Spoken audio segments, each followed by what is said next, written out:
Stanislas Franquiel qui va intervenir maintenant. Vous le connaissez d'abord pour ses travaux. Il est maître de conférence à l'Université d'Artois. Vous le connaissez aussi pour ceux qui sont sur YouTube, puisqu'il anime Autour du sport, tant de sport histoire, qui est suivi par beaucoup d'entre nous. Il a beaucoup travaillé sur les questions du sport postcolonial, des agents de sportifs en France.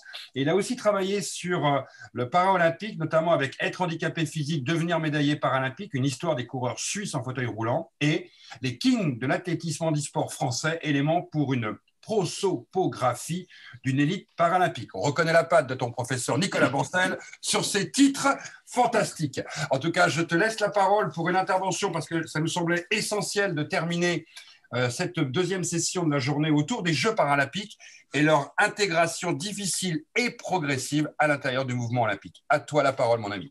Merci Pascal, bonjour à toutes et à tous. Merci pour l'invitation. Donc, avant d'être recruté dans le nord de la France, j'ai mené un post-doctorat sous la direction de Nicolas Bancel sur l'histoire des médaillés français et suisses aux Jeux paralympiques, spécialisé dans l'athlétisme en fauteuil roulant. Et je m'étais alors focalisé sur la carrière et les trajectoires de ces athlètes exceptionnels. J'en ai interrogé une trentaine en France et en Suisse, mais en ayant peu traité l'objet de ma présentation du jour, c'est-à-dire les relations entre le Comité international olympique, le CIO, et l'International Paralympic Committee, l'IPC.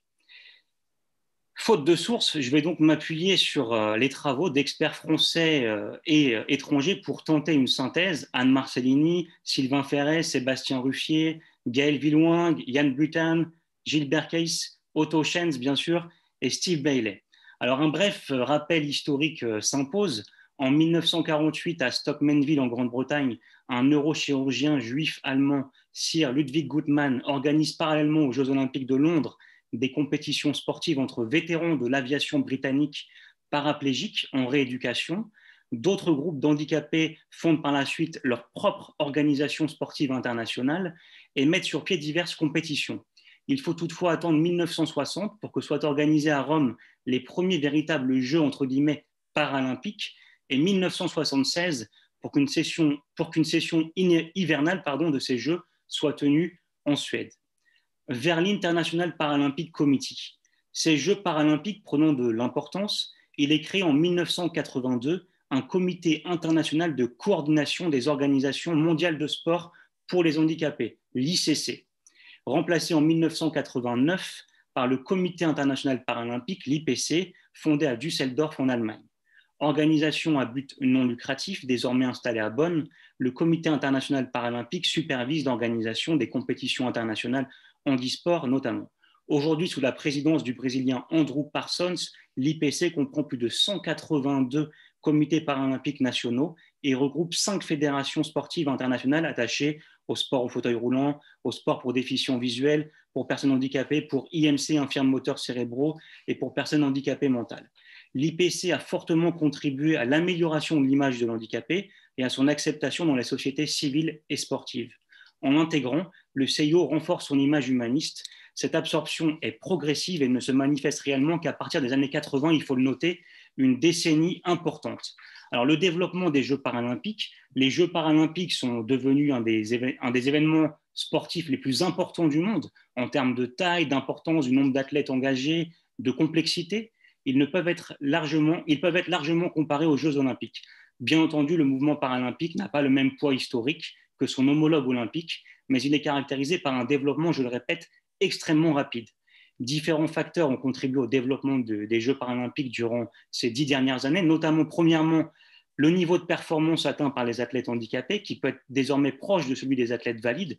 Deuxièmement, les batailles engagées pour la défense des droits des personnes handicapées au niveau national et international. En France, par exemple, 2 grandes lois célèbres, loi de 1975 et loi de 2005, les lois d'orientation, le statut des handicapés, des lois d'orientation, pardon. Et enfin, au cours de ces différentes années, différents acteurs politiques et institutionnels ont revendiqué un traitement égalitaire aussi entre le sport des personnes handicapées et le sport des valides.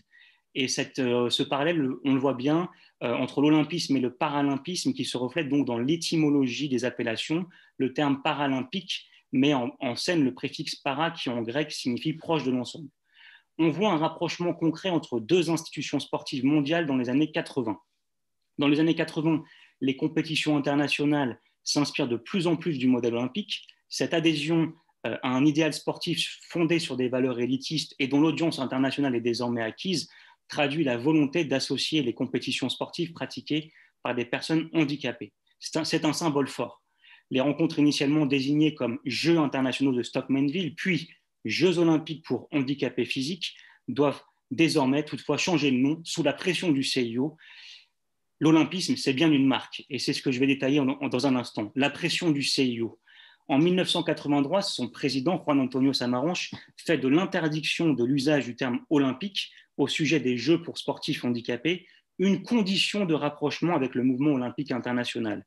Une manière sans doute de dire que l'olympisme ne saurait être totalement associé au monde des handicapés physiques. L'institution sportive semble difficilement s'accommoder des écarts à la normalité, qu'elle soit sportive ou sociale. La labellisation olympique est en effet accordée par le la labellisation olympique est en effet accordée par le CIO qui interdit aussi l'appellation à tous les mouvements qui s'inspirent aussi des jeux qu'il organise. C'est ce qu'il advient des Gay Olympic Games qui deviendront aussi des Gay Games.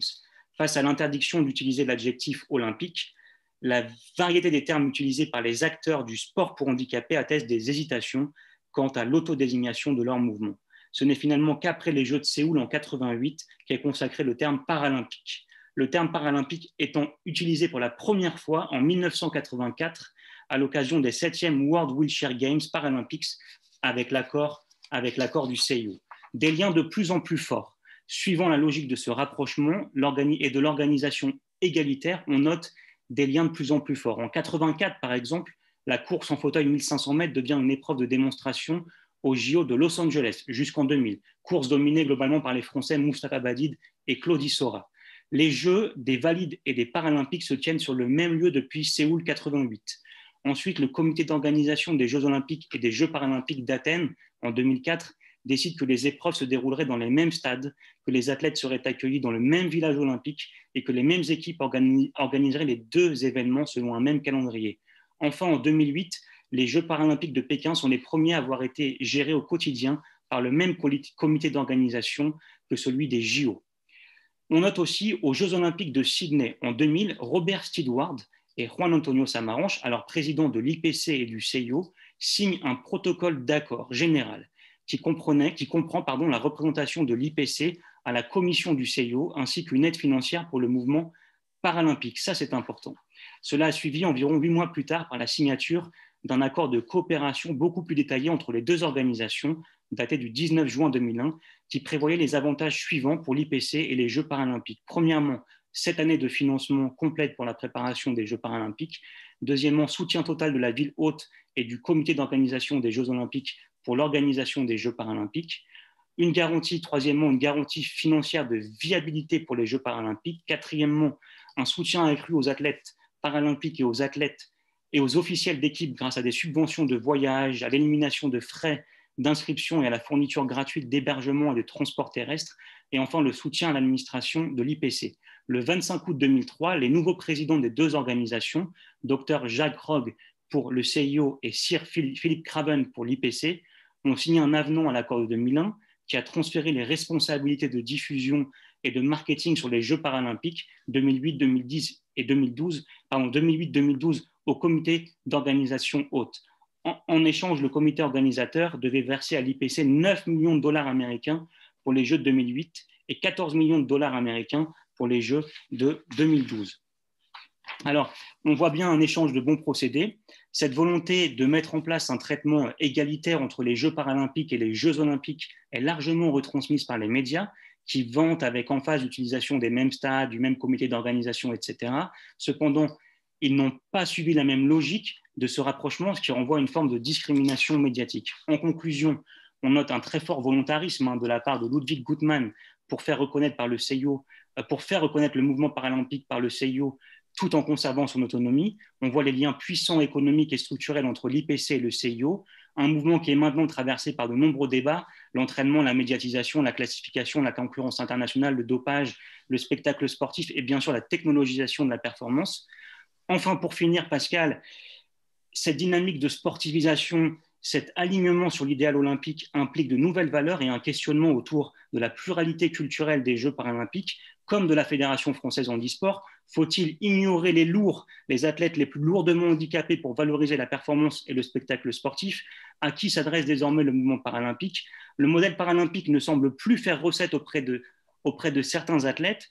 Je pense notamment au nageur français Théo Curin, amputé des 4 membres à l'âge de 6 ans, suite à une méningite foudroyante, qui annonce très récemment renoncer aux Jeux paralympiques de Tokyo en 2021 à cause des inégalités au sein de sa classification qui s'est élargie. Il préfère se lancer un défi inédit et ardu, traverser à la nage les 122 km du lac Titicaca entre la Bolivie et le Pérou. Voilà, ma présentation se termine. Je vous remercie pour votre attention et répondrai aussi à vos questions avec plaisir. Merci beaucoup. Mille merci à toi, c'était parfait. Je rappelle que dans l'exposition, et tu as fait partie de toute l'équipe sur l'exposition, à travers ces portraits sur 30 Olympiades, nous avons mis en exergue 19 sportifs et sportifs paralympiques, dont, vous le connaissez tous, Arnaud Assoumani, pour à la fois sa volonté d'être entre paralympique et olympique et de vouloir faire le résultat pour pouvoir être qualifié, un super portrait, et puis le portrait de Neroli Ferrol en 1984 pour les Jeux, qui a aussi un parcours exceptionnel. Donc dans l'exposition et notamment dans le programme qui accompagne ce colloque et qui sera, je vous le rappelle, à partir du mois de janvier dans beaucoup d'écoles en France, la place du paralympique a toute sa place puisque ça fait partie du récit, du grand récit sur l'histoire des Olympiades. Merci beaucoup. Partagez, commentez, abonnez-vous, car enseigner, c'est répéter.